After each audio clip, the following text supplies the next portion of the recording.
जय जोहार, जय आदिवासी, जय बिल प्रदेश, भारत आदिवासी पार्टी जिंदाबाद। मैं बीरवंशी बेरूलाल खराड़ी भारत आदिवासी पार्टी का सक्रिय कार्यकर्ता होने के नाते आम जन में ये अपील जारी करता हूं कि आज हमारे भारत में होने जा रहे आम चुनाव, लोकसभा चुनाव से उदयपुर संसदीय लोकसभा सीट से हमारे भारत आदिवासी पार्टी के उम्मीदवार प्रत्याशी भाई श्री प्रकाश भाई बूझ के समर्थन में वोट एवं सपोर्ट करने की अपील जारी करता हूं। मैं उदयपुर लोकसभा संसदीय सीट के आम जन नागरिकों, मेरे वडीलों, मेड कोतवाल, नारी शक्ति, मेरी बहनें, काकिन, भाभी, सभी से ये अपील करता हूं कि आप अगर हमारे बच्चों का भविष्य सुरक्षित चाहते हैं तो आप भारत आदिवासी पार्टी के उम्मीदवार प्रकाश भाई को वोट देकर विजय बनाने में अपनी अहम भूमिका निभाएं। अब ये प्रश्न जनरली आता है कि भारत आदिवासी पार्टी का मुख्य मुद्दा क्या है और भारत आदिवासी पार्टी किन मुद्दों पर अपना चुनाव लड़ रही है। तो मैं ये आप सभी आम जन को, जनहित को, सबको ये बयान जारी करता हूं कि भारत आदिवासी पार्टी मुख्यतः जो पुरखाई जमाने से चली आ रही हमारी जल, जंगल, जमीन की लड़ाई और संवैधानिक तौर पर जो हमारे बाबा साहब अम्बेडकर ने जो संविधान में आदिवासियों को, दलितों को, अन्य पिछड़ा वर्गों को और अल्पसंख्यकों को जो अधिकार दिए हैं, उन अधिकारों के हित में, उन अधिकारों के लिए अपनी आवाज उठाने के लिए चुनाव लड़ रही है। हमारी भारत आदिवासी पार्टी का ये एजेंडा है कि जो हमारा उदयपुर संसदीय लोकसभा क्षेत्र आता है वो 5वीं अनुसूची अधिशासित क्षेत्र है। यहाँ पर 5वीं अनुसूची नाम मात्र की है, बाकी जमीनी स्तर पर 5वीं अनुसूची लागू नहीं हो पाई है। अगर आप सभी क्षेत्र के वासी हमारे प्रकाश भाई बूझ को विजयी बनाने में अपनी भूमिका निभाते हैं तो प्रकाश भाई बूझ हमारे संवैधानिक पद्धत 5वीं अनुसूची को धरातल पर लागू करने के लिए कटिबद्ध होंगे और लागू करवा कर ही मानेंगे। जैसा कि सर्वविदित है कि हमारी पार्टी के एजेंडे मैंने आपको बाकायदा बताए हैं और आप आम जन तक सभी इन एजेंडों को गौर से समझें और अपने आने वाली पीढ़ी, अपने बच्चों, अपनी बहनों, अपनी काकी भाभी और अपने बुजुर्गों का अगर हम ख्याल करते हैं तो हमारा वोट कहीं और नहीं जाना चाहिए। मैं अपील करता हूं और ये आपको पूर्णतः आश्वस्त करता हूं कि भारत आदिवासी पार्टी आपके, हमारे, हम सभी के हक अधिकारों के लिए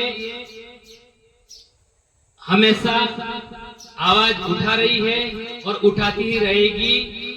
और हमारा जो उम्मीदवार जीतकर दिल्ली पहुंचेगा वो केवल वहां पर सीट ग्रहण कर बैठने के लिए नहीं जाएगा, उस सीट और उस टेबल को थपथपाकर हमारे हक अधिकारों को लेने के लिए जाएगा। बाकी आज तक 70-75 साल हो गए हैं, चुनाव हो रहे हैं, हम हमारे जनप्रतिनिधि चुनकर भेजते हैं, राष्ट्रीय पार्टियों से भेजे भी हैं हमने उन्होंने आखिर क्या किया? हमारा सवाल यही है कि हमारे कांग्रेस से भी जनप्रतिनिधि गए, हमारे बीजेपी से भी जनप्रतिनिधि गए हैं, तो आखिर आज तक इस 5वीं अनुसूची को और जल जंगल जमीन की जो लड़ाई हमारी है, जैसा कि मैंने कहा कि दोनों ही राष्ट्र पार्टियां इनके प्रत्याशियों को आज तक यहाँ की जनता जिताकर भेजती आई है दिल्ली, और वो वहां जाकर आज तक उन्होंने हम आदिवासियों के, दलितों के, अन्य पिछड़ा वर्गों के और अल्पसंख्यकों के जो इस क्षेत्र में निवास करते हैं, उनके हक अधिकारों की बात आज तक उन्होंने दिल्ली में नहीं की। इसीलिए आज हमको भारत आदिवासी पार्टी को अपना जन्म लेना पड़ा और इस क्षेत्र में कार्य करना पड़ा, ताकि इन लोगों ने जो पूर्व में जो पार्टियां हैं, इन्होंने जो हमारे हक अधिकार खाए हैं, या तो कहें या ये कहें कि इन्होंने हमारे हक अधिकार बेचे हैं, इनको वापस अगर हम प्राप्त करना चाहते हैं तो हमको, आप सभी को, हम एक साथ होकर भारत आदिवासी पार्टी के उम्मीदवार को किसी भी हाल में संसद दिल्ली भेजना होगा। तभी हम हमारे बच्चों का, हमारी भावी पीढ़ी का भविष्य सुरक्षित रख पाएंगे। नहीं तो ये जो आज की सत्ताधारी पार्टी है, वो कहती है कि 400 पार, इस सत्ताधारी पार्टी के इस नारे को हमको समझना होगा। वो ऐसा क्यों कहती है? उसके पीछे भी उनका बहुत बड़ा एजेंडा है। अगर ये 400 पार जाते हैं तो इनका एजेंडा जो चल रहा है वो बहुत ही जल्दी 400 पार जाएंगे तो उनका एजेंडा ये हो जाएगा कि वो संविधान को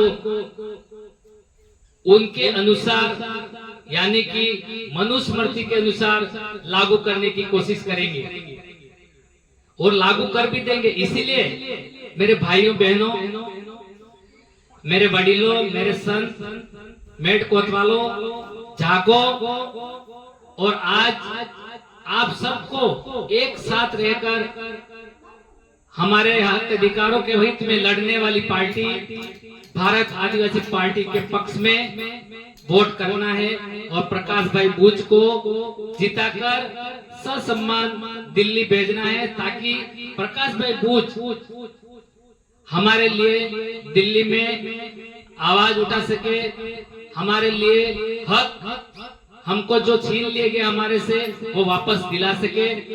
5वीं अनुसूची जो कि हमारा संवैधानिक पद्धत अधिकार है, उसको भी धरातल पर लागू करा सके और आने वाली पीढ़ी को सुरक्षित करने में प्रकाश भाई बूच जो कि भारत आदिवासी पार्टी के उम्मीदवार है, उनके अलावा अभी आज की तारीख में कोई भी उम्मीदवार ऐसा नहीं लगता जो हमारे हक अधिकारों के लिए लड़ पाएगा।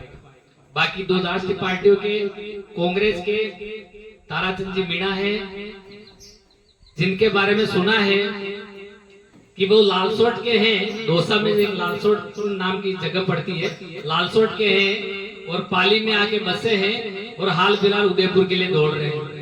आप कितना विश्वास करते हो कि वो अगली कड़ी में पता चले चित्तौड़गढ़ के लिए दौड़ रहे हैं या सवाई माधोपुर के लिए दौड़ रहे हैं?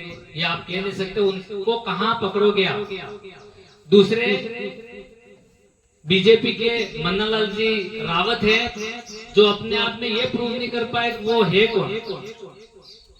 हमको तो ये भी थोड़ा सा डाउट लग रहा है कि वो है कहाँ के हैं। कभी सुनने में आता चित्तौड़ के हैं तो कभी कह देते हैं मैं नठारा का हूँ। उनको खुद को ये विश्वास नहीं है मैं कहाँ का हूँ, तो वो हमारे लिए क्या कर पाएंगे। तो ये आवाज जहां तक मेरी जाती है तो हमारे प्रकाश भाई बूच एक स्थानीय उम्मीदवार हैं। वो हमारे उदयपुर संसदीय लोकसभा सीट के झलारा ब्लॉक से आते हैं, पूर्णतया मूल वासी हैं यहीं के। ये जो पैरासूट जो लाए गए हैं इन दोनों पार्टी के द्वारा, आप सावधान हो जाए, सतर्क हो जाए। जय जोहार, जय आदिवासी, जय भील प्रदेश, भारत आदिवासी पार्टी जिंदाबाद जिंदाबाद।